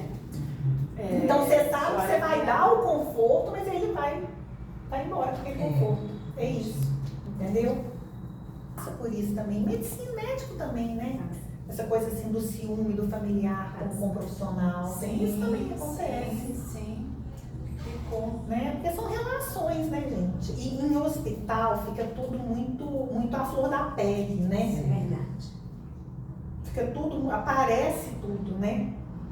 Eu lembro que a Marisa Decar, que foi a principal da psicologia, que começou a psicologia hospitalar aqui em Minas Gerais, eu fiz esses cursos todos com ela, né? A Marisa foi a rainha da psicologia hospitalar aqui. Eu lembro que ela falava assim, são os mitos familiares, eles todos vêm à tona. E é verdade, é mesmo. Na época da fragilidade, todos vêm. Vem tudo à tona. Então, assim, o que é ciumento, o que é agressivo, o que é difícil, o que é legal, o que é mais prático, o que é menos prático, né? O que só vai ali para reclamar, o que vai para resolver, né? É verdade. Mas acaba que, assim, muitas vezes, gente, o pior é a família. O mais difícil é a família. Muitas vezes, né? Porque o paciente também está dependente dessa família, né? Também. Ele está dependente, ele tem que ter uma pessoa responsável por ele, né? E falando na família, tem também a questão passada. Antes do paciente estar ali.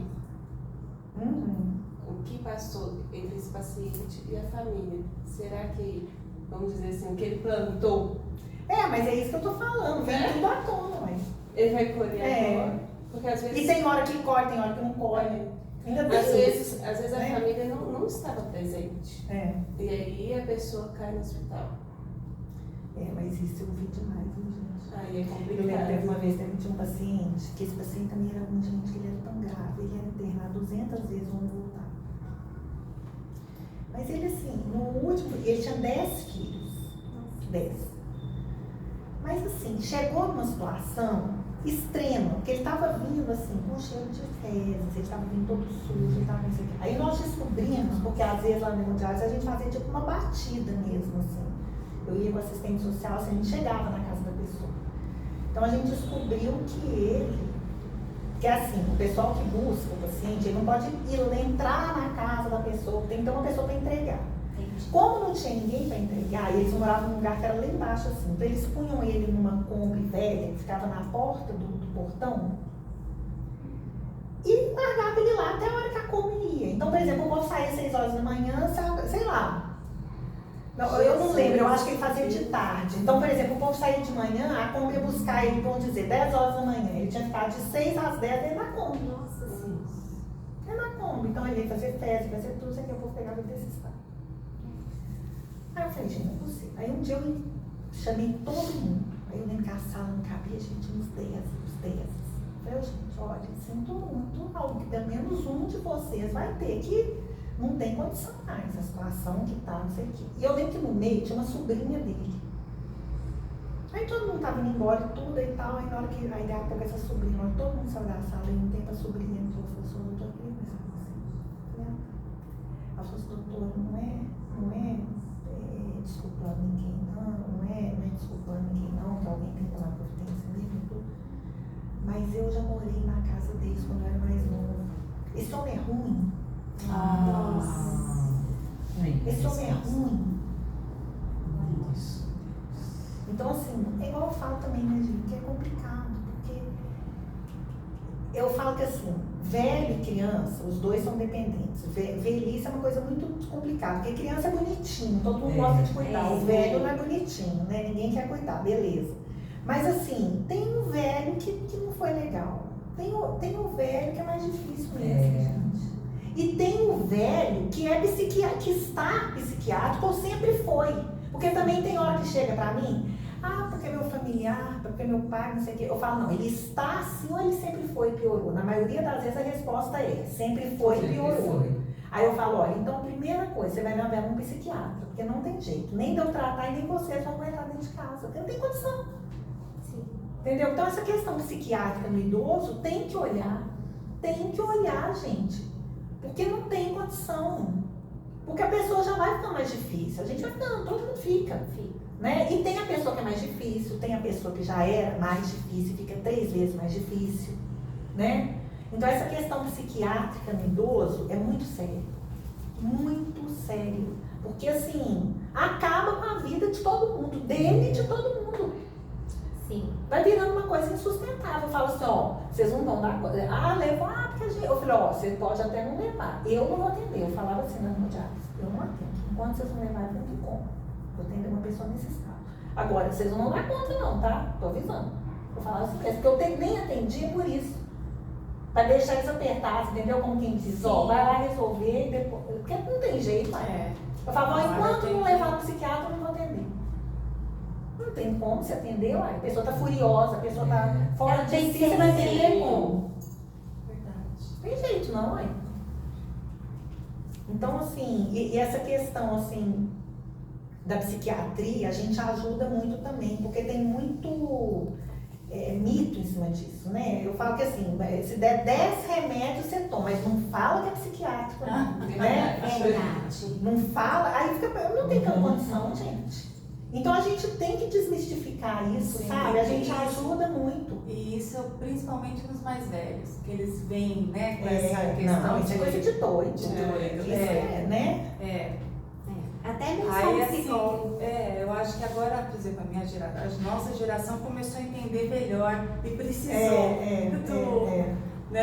da procura, né, de um profissional, psiquiatra, psicólogo, tudo. E eu acho que essas gerações futuras, eles têm mais consciência, né, da importância disso. Saúde mental, né, tudo isso. Espero, né, gente?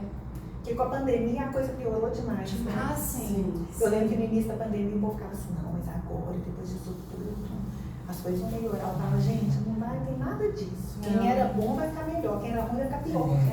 Exatamente. Entendeu? Então, assim, eu acho que depois da pandemia descortinou o que cada um era.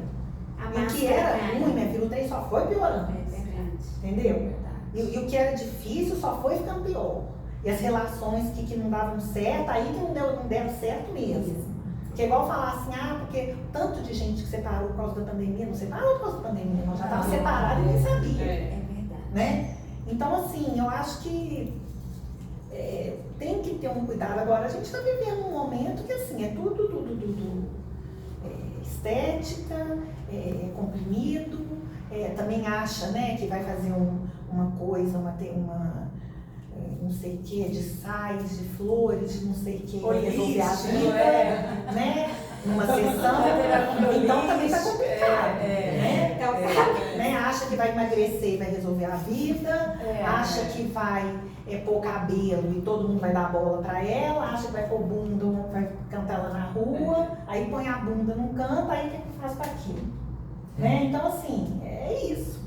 Ainda Então, não tem assim, mais paciência. Muitas estão pondo a bunda e morrendo, né? Ainda estão exatamente. Nossa, Jesus. Não, gente, Não, assim, eu falo que hoje em dia, assim, é assustadora a falta de empatia, né? É assustadora essa questão do individualismo, que está demais. Essa ligação muito com a questão tecnológica, né? Então tá mesmo complicado. Se a gente o mundo está, na verdade, o mundo está gritando pela psicologia. Sim. Nunca esteve tanto. Nunca. Então, assim, né, gente? Vamos ter muito trabalho. Agora, o problema é que vem essas soluções. Eu lembro que quando voltou, eu tenho uma amiga que ela é igual a minha irmã, que a gente ficou muito amiga da hemodiálise. Então, ela é igual a minha irmã mesmo. A gente até parece, assim. A gente até se parece. Então, aí eu lembro quando ela voltou a trabalhar, ela é nutricionista.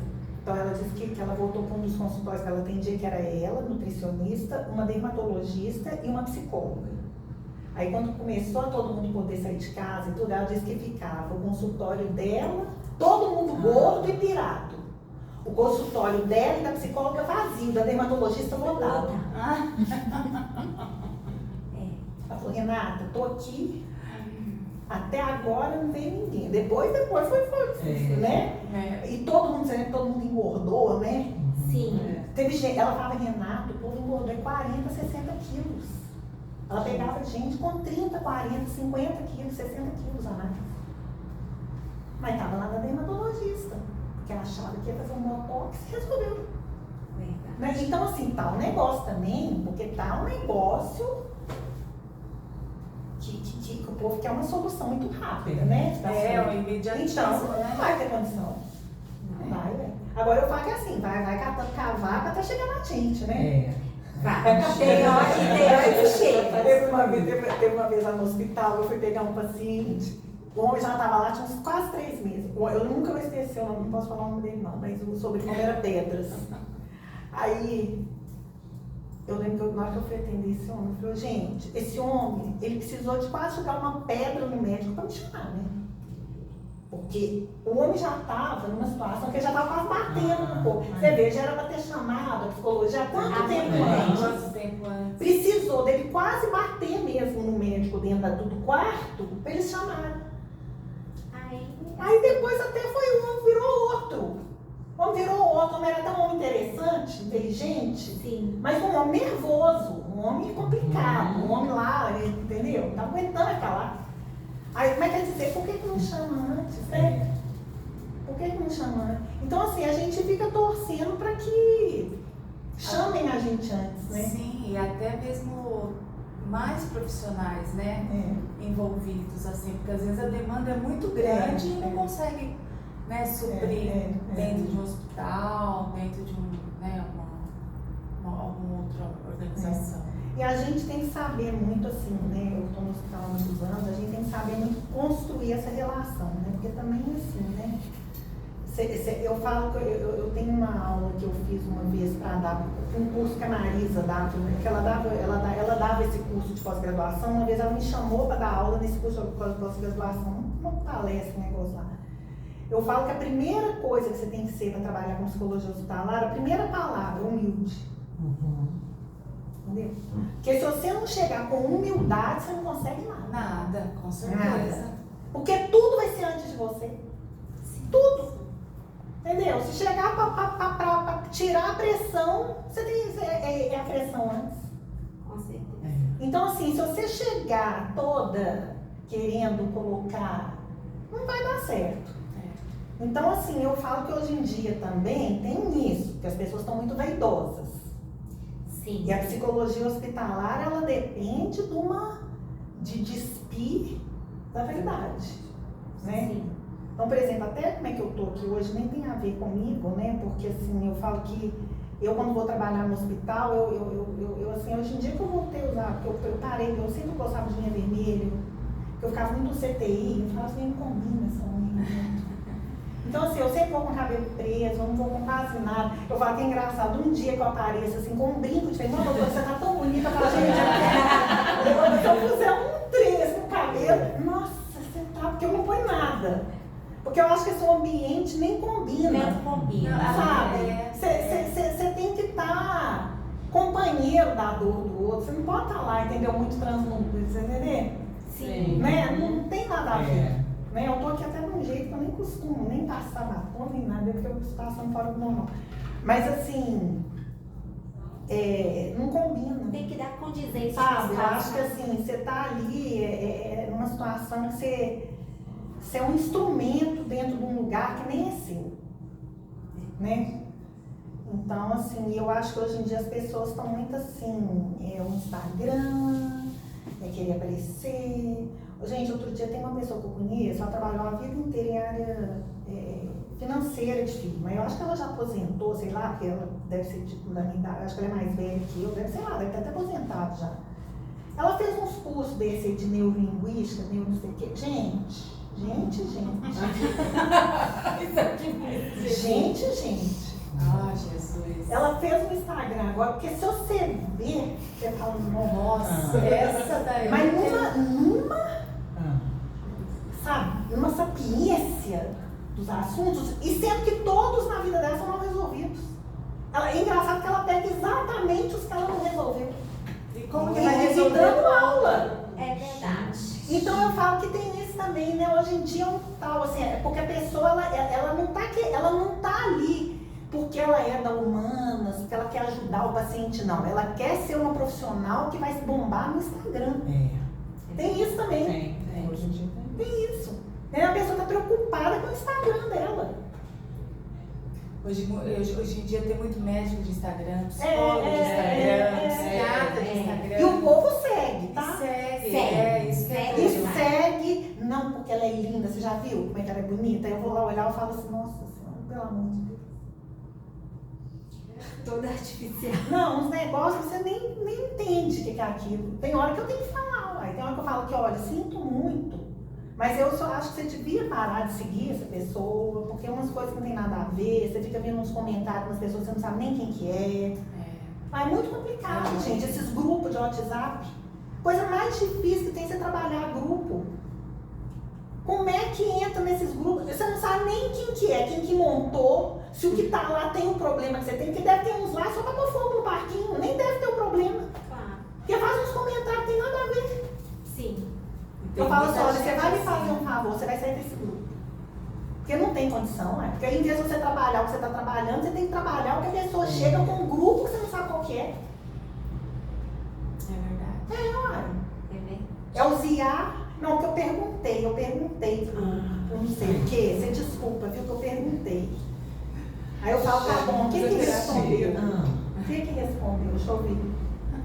Ah, porque falou, não sei o que. Eu falo, não, beleza, você que falou, mas você fala pra você e pro Tá time todo mundo. inteiro do Brasil que vai chegar na Copa, né? É verdade. Uai, porque uai.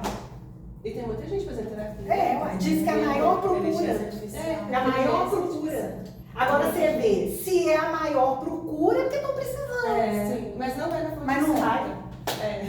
Porque não quer admitir, não quer admitir. E também não quer ter esse confronto que o psicólogo traz. Agora é engraçado também, outra coisa que acontece muito comigo.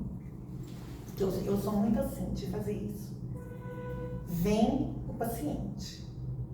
Mas eu vejo que quem está precisando mais é o familiar. Isto. Aí, minha filha, eu já começo a poder na sala e vou trabalhando junto. E aqui é bom que sábado, quando eu atendo, às vezes assim, às vezes a pessoa fica assim, vem um de cada vez, não tem mais ninguém aqui, né? Sim. Então tem hora que é assim, eu atendo um pedaço lá sentada ali como quem não quer nada. Entendi. Aí eu entro aqui, atendo o paciente, aí depois eu chamo a pessoa de novo no final. Porque você vê que quem tá precisando mais não é o que veio, é o que tá lá fora. Ainda tem mais essa. Oi, gente. E aí eu vou levando de jeito e mando pro psicólogo, aí ele vai. Tem uma paciente minha, que eu atendo ela há muitos anos. E o marido, ela casou, aí ela namorou, sei lá, namorou com vários, sei que, casou. Aí ela casou, aí ela começou a ver como é que ele era mesmo, depois que casa, né? Eu falei, olha, eu tô achando que esse seu marido ele tem déficit de atenção e hiperatividade. Ela não tá dando conta dele dentro de casa. Aí ela falou assim, ele não vai com psicólogo, não vai, não tem jeito, já conversei, não vai. Ele é dessa área de TI e tal. Falei assim, mas será que ele aceita conversar comigo? Ela falou assim, vou tentar. Ele falou, nada, falou com você conversa. Aí eu conversei com ele umas 3 vezes, eu falei assim, olha, pelo que eu tô vendo aqui, você tem mesmo, mas eu nem sou assim, eu vou te avaliar, vou te mandar pra pessoa. Aí tinha mesmo. Aí hoje em dia ele faz tratamento com psiquiatra, porque eu fui dando jeito. Aí outro dia eles estavam brigando muito há um tempo, assim, virou pra ela e falou assim, se a gente separar, será que você deixaria eu ficar com a Renata? Por que é isso? Eu sou minha psicóloga, Ela é minha, né? mas assim, às vezes assim, sabe, você vai dando jeito, assim, sabe, pra pessoa. Mas assim, é isso, mas eu acho que a psicologia hospitalar, você vai vendo a coisa de uma forma muito ampla. É verdade. Sabe? Você vai ampliando aquilo, né? Sim. Então, assim, você vai trabalhando em pontos, assim, múltiplos, assim, né? Sim. Que você não fica só com aquele paciente que entrou e da porta pra fora, você não pensa. Não tem como, não tem Né? como. Outro dia eu achei engraçado, tem uma paciente que eu atendo aqui, é assim, eu atendo a mãe, que é uma idosa doente. Sim. Ok, veio a idosa doente para atender. Aí a filha, no final das contas, uma parte é nós 3, eu com a filha, porque a filha que precisa mais do que todo mundo. Aí eu atendo. E hoje em dia eu já tô assim, eu já tô quase mandando sua mãe embora, eu sei que vai ficar aqui, viu? Eu digo assim com ela. Não tô dando conta de você, não. Porque ela fica cuidando demais da mãe e esquece dela, entendeu? Eu falei assim, daqui a pouco, eu tô falando sério, você que vai vir, tá? Você vai ser sua mãe mais não. Eu falei com ela na última vez. E o pai é super resistente, aquele super resistente. E agora ela tá na cadeira de roda. Então o pai tá tendo que vir. O pai é muito difícil, ele é muito difícil. E ele tá tendo que vir porque ela não dá conta de trazer ela sozinha. Sim. Né? Aí tá, ele chega, aí eu já vou dando um jeito nele também. Aí outro dia tinha um livro ali, que às vezes eu ponho uns livros interessantes, uns trem assim, às vezes o povo até leva. Aí outro dia a Flávia colocou um interessante ali, eu até achei engraçado, porque ele pegou o livro, era um de poemas de coisa da vida, assim. Ele falou assim, nossa, eu gostei tanto desse livro, mas eu não sei o que eu faço, porque eu até olhei aqui agora, ele já tem 85 anos, eu olhei que eles têm um lugar para comprar, mas não estou vendo, não tem editora, não tem nada e tal. Aí eu falei assim, não, mas eu vou perguntar para a Flávia. Aí a Flávia falou assim, não, esse foi um paciente que me deu há muitos anos atrás, mas pode dar para ele o livro. Aí foi até engraçado, porque aí eu vim com o livro para dar para ele, e no outro dia cheguei com 2 livros para mim. Olha. 2 livros. Ele falou assim, olha, esses livros eu trouxe para você. Não é minha praia. Não gosto, eu nem li. Ele vive lendo, ele sempre traz um livro. Eu nem li, nem quero ler, mas eu sei que você vai gostar. O livro, é um cara que está com ela, e o outro é muito interessante o livro. É um livro que assim, é um livro assim que mostra as consequências, onde que uma coisa boba chega. Entendi. Então aí acontece uma coisa assim, nada a ver, e vai mostrando as consequências daquela coisa. Sim. Gente, os 2 É ele. tem tudo a ver com ele. E é um livro fácil de ler, é um livro assim, que você lê rápido. Ele deve ter batido assim, o olho, ele já entendeu o que era o livro. O livro tem tudo a ver com ele. Por isso que ele ficou reticente pra mim. Aí ele falou assim, eu olhei esses livros aqui, eu trouxe pra você, porque eu achei que você ia gostar, mas eu sei pra mim, não. Aí eu virei pra ele e falei, só que engraçado, nós estamos no clube do livro, porque eu também trouxe outro pra você aqui, que eu pedi pra Flávia o livro. Foi até coincidência, aí eu falei, então toma esse, eu quero sim, me dá e tal. Mas assim, eu achei engraçado perceber. De onde? Eu não sei nem de onde que eu tirou aquele livro. 2. Mas quer dizer, tem alguma coisa que tá passando na cabeça dele. Tem alguma coisa. E você vê a mulher dele, ele não aceita ela tá mais velha e ela tá mais doente. E você vê o livro que ele me deu, o cara que tá com ela. Entendi. O livro. Que Na às cadeira vezes de roda. fica- Ele tá vindo porque ela tá na cadeira de roda. Olha que loucura.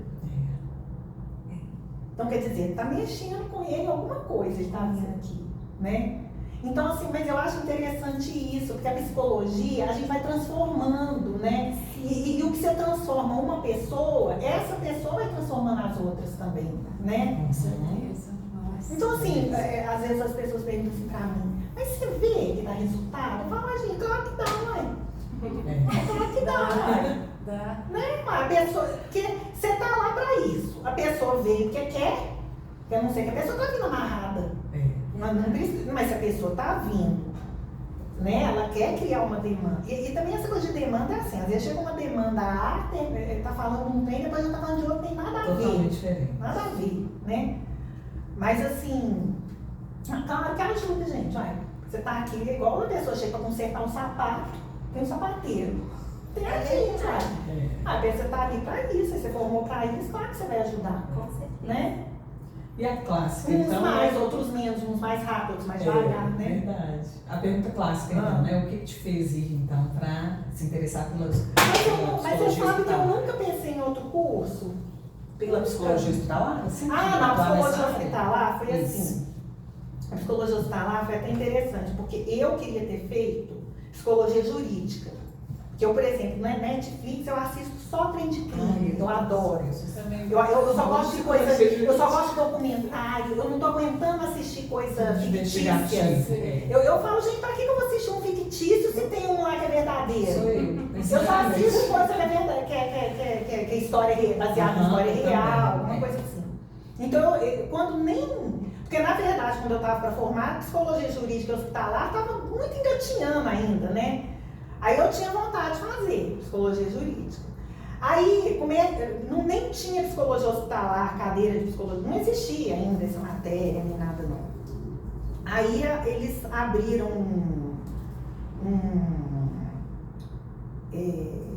colocaram lá falando que iam dar um curso da Marisa Decá, que a Marisa estava começando lá no Mater Dei. Eu acho que vocês já ouviram falar da Marisa Decá. A Marisa foi a mãe da psicologia hospitalar, né? Foi ela e a Eunice lá em São Paulo, no Incor. Aí na verdade, ela começou lá com um grupo de grávidas. E depois ela que montou o serviço todo do Mater Dei, e do Mater Dei foi que os outros hospitais começaram, né? Então eu aprendi tudo com a Marisa. A Marisa, assim, tudo que eu fazia, trabalho que eu apresentava no congresso, tudo ela fazia supervisão, tudo eu fazia com a Marisa. A Marisa até morreu, assim, de câncer de estômago, assim, ela morreu nova ainda. Aí, nova assim, né? Ela devia ter uns 65 anos, assim, nossa. Aí eu lembro que tava assim, que ia ter eles iam olhar o currículo das pessoas que se inscrevessem, quem tivesse o melhor currículo ganhava um curso de 4 meses lá com a Marisa. Das notas do colégio, da faculdade, né? Aí eu fui e ganhei o curso. Aí eu fui e apaixonei pelo curso e pela Marisa, né? Porque a Marisa era apaixonante. Depois eu vou te dar um livro que a Marisa, que é um livro que eu vou te dar, vou depois passar 2 livros depois. Um da Belquis, né? Eu falei Eunice, que tinha Eunice também. A Belquis, lá no Incor, e Marisa aqui. Tinha Eunice também, a Eunice é das antigas. Mas a Eunice é outra. Mas aí acabou que eu apaixonei, minha filha. E ela ainda era da psicanálise. Aí não teve jeito. Aí eu saí, aí eu terminei esse curso, já comecei a fazer um outro curso com ela antes de sair da faculdade. Aí eu saí da faculdade, fiz o de especialização no Mater Dei e saí do de especialização, fiz a pós-graduação com ela. Então assim, eu fiz tudo com a Marisa. Eu apaixonei pela Marisa. apaixonei pela Marisa. Então, assim, foi isso. Mas foi uma coisa assim, eu queria. Mas eu sou apaixonada por esse lado de psicologia jurídica, gente.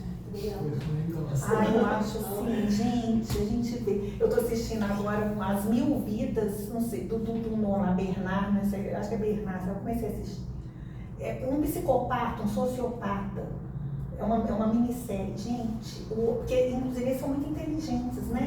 Ele passava de uma coisa para. Ele é claro que ele ia falindo todo mundo, tudo dava problema. Mas ele passa de uma coisa para outra assim, ó. Uai, eu tenho um parente, gente, primo da minha mãe. Meu tio médico um dia chegou, ele era assim, tipo esse caso. Cada hora ele estava fazendo um trem, mas você chegava, parecia que ele assim. Era o mestre daquilo ali. Meu tio chegou numa festa, num aniversário de uma médica importante lá da Federal. Meu tio médico. Vem a médica. Ô, Márcia, eu quero te apresentar meu namorado. Ele é obstetra do hospital tal, era nosso primo. Ai, Jesus! Obstetra. Diz que ela encontrava com ele no hospital de médico. Olha, gente. Jesus. Meu tio teve que chamar, ó. Seu primo, sociopata, psicopata. Jesus. Gente, a gente acha que é mentira. Não, de Mas jeito não. nenhum. E a pessoa acredita Não, tanto gente. que, tipo assim. Não, agora esse moço é porque são muito inteligentes, né? Tá. E você vê que as ideias dele, porque o problema não é que a ideia dele é ruim, é porque ele não vai dar continuidade para o que ele começa. Sim. Mas as ideias são fenomenais, É. porque são inteligentes.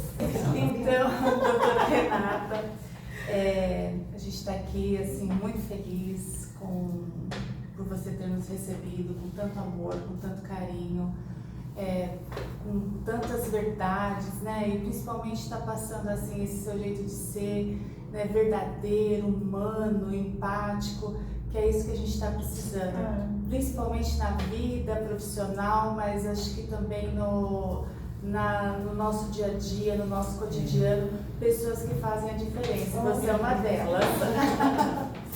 Obrigada, Não, que agradece. eu fico feliz, né? De Eu poder também, ajudar. Cíntia, muito obrigada pela disponibilidade e pelo aprendizado. Obrigada, gente. Muito obrigada. Muito mesmo. bom poder Obrigada. participar e poder ver essa paixão que você tem, né, pela psicologia. Eu estava olhando Faz aqui toda a o diferença. Rodrigo, que foi o que montou esse livro, né? Ele colocou aqui para mim assim, Renata, deixa eu ver, que a letra dele é péssima, não escrevi, eu não consegui ler. Bem lindinha. A você que sabe tão bem unir afeto e cuidado, que essa alegria nunca apague. Acho que é bem assim, a maneira que eu atendo, né? E foi perceptível totalmente essa é. paixão que você tem pelo que você faz, pelos seus pacientes, pelo seu Eu trabalho. realmente, assim, eu falo que eu nunca fui trabalhar, gente, assim, um momento algum na minha vida, eu nunca acordei e falei assim, nossa, hoje tem que trabalhar. Júlia. Nunca. Ou então, assim, nunca assim, enquanto eu tô fazendo, porque assim, hoje em dia eu trabalho em casa 13 horas, 12 horas, 14 horas, mas muitas vezes eu tô em casa. Mas eu ficava no hospital, assim, o normal, mas era ficar 13 horas no hospital todo dia. Eu chegava assim, da cor dessa parede, de cansada. Mas eu não me sentia mal, eu nunca me senti, nossa senhora, nunca. Uma sensação assim, de dever cumprido, né? Foi lá e Porque, tipo assim, eu cumpriu a ficava no sua hospital, eu tinha consultório.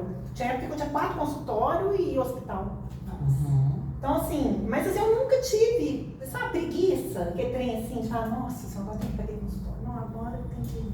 Um exemplo de inspiração para nós. Mas É é bom, né, verdade. a gente fazer o que a gente gosta. Exatamente. Foi um prazer demais mas te eu fico conhecer, feliz, né? E saber que você é uma profissional tão requisitada e abrir um tempo tão grande Não, pra gente. verdade, né? verdade. Né? Isso realmente, assim, desde o primeiro momento que a Fabi falou do seu nome, né? E a gente já estava assim, todo mundo com Mas expectativa assim, de eu vir. gosto muito do que eu faço, tenho muito amor pelo que eu faço mesmo. E outro dia tem gente, muitas vezes as pessoas perguntam assim, você tem paciente chato?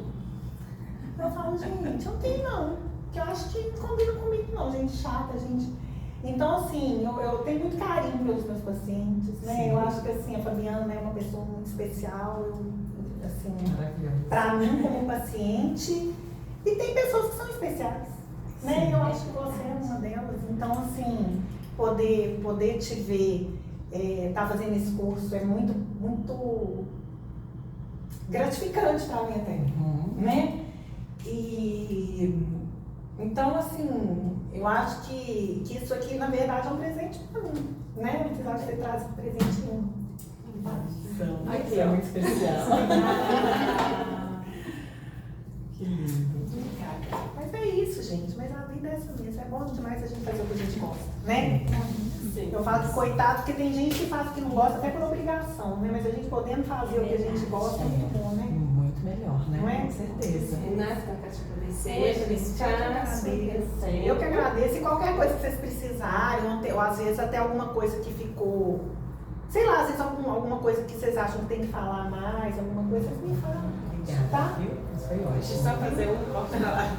Esse foi o nosso episódio de Conexão Psi. Espero que vocês tenham gostado. Até o próximo.